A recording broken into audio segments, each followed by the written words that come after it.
மாநில நிதி சீராக இருப்பதாக நம்பியதால் அதிமுக தற்போது தேர்தல் அறிக்கையில் 2000 ரூபாய் வழங்கப்படும் என அறிவித்துள்ளது.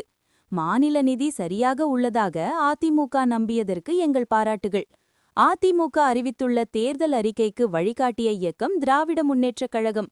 கூட்டணி ஆட்சி என்னும் கருத்தை காங்கிரஸ் கைவிடுவதாக பேசியுள்ளார்கள். எது வந்தாலும் எங்கள் தலைவர் கூட்டணி கட்சிகளை சுமூகமாக பேசி வழிநடத்தும் ஆற்றல் கொண்டவர். வரும் காலங்களிலும் சிறப்பாக வழிநடத்துவார். மாண்புமிகு முதல்வர் அவர்கள் எதிர்க்கட்சித் தலைவராக இருந்தபோது திராவிட முன்னேற்றக் கழகத்தில் தேர்தல் அறிக்கை வந்த நேரத்தில் இல்லத்தரசிகளுக்கு 1000 ரூபாய் வழங்குவோம் என்று கூறிய நேரத்தில் இதே அதிமுகவில் எடப்பாடி பழனிசாமி அவர்களும் என்ன சொன்னார்கள்?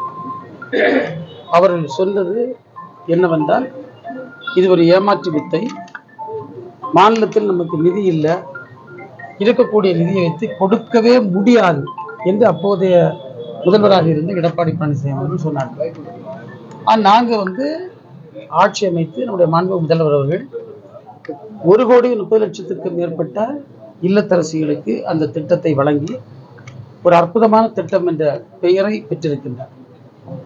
இந்த நேரத்தில் எங்க அறிக்கையில் நாங்கள் என்ன சொல்ல போறோன்னு அவங்க பார்க்கல. அதை பார்க்காம அவசரமாக ஏதோ சொல்ல வேண்டும் என்பதற்காக அவர் கூறியிருக்கிறார். நான் 2 கேள்விகளை முன்வைக்கிறேன். ஒன்று, நீங்க கொடுக்க சமயம் இது கொடுக்கவே முடியாது, ஆட்சி நடத்த சமயம் நிதி இல்லைன்னு சொன்னீங்க. அப்ப நாங்க கொடுத்துருக்கோம். இப்போ மாநில நிதி சரியாக இருக்கிறது என்று நம்பித்தானே நீங்க 2000 கொடுப்பேன்னு அறிவிக்க.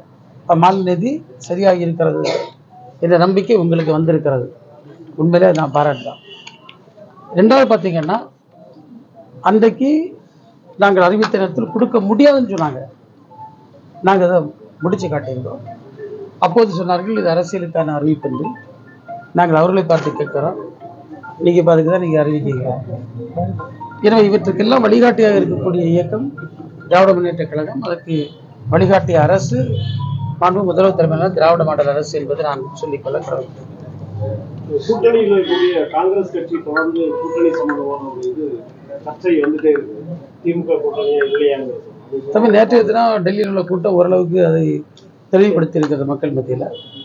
அவங்க யாரும் கூட்டணிக்கு எதிராக பேசக்கூடாது என்ற கருத்தை வலியுறுத்தி இருக்கின்றார்கள். நான் செய்திகளை பார்த்தேன். என்னன்னா, கூட்டணி ஆட்சி என்ற கோரிக்கை கூட அவர்கள் கைவிடுவதாகத்தான் பேசியிருப்பதாக. எது வந்தாலும் நம்முடைய மாண்புமிகு முதல்வர் அவர்கள் கூட்டணி கட்சிகளை சுமூகமாக பேசி வழிநடத்தக்கூடிய ஆற்றல் உள்ளவர். அவர் வழிநடத்தி கொண்டிருக்கின்றார். வருகின்ற காலகட்டங்களில் அவர் சிறப்பாக கூட்டணி கட்சிகளை வழிநடத்துவார்.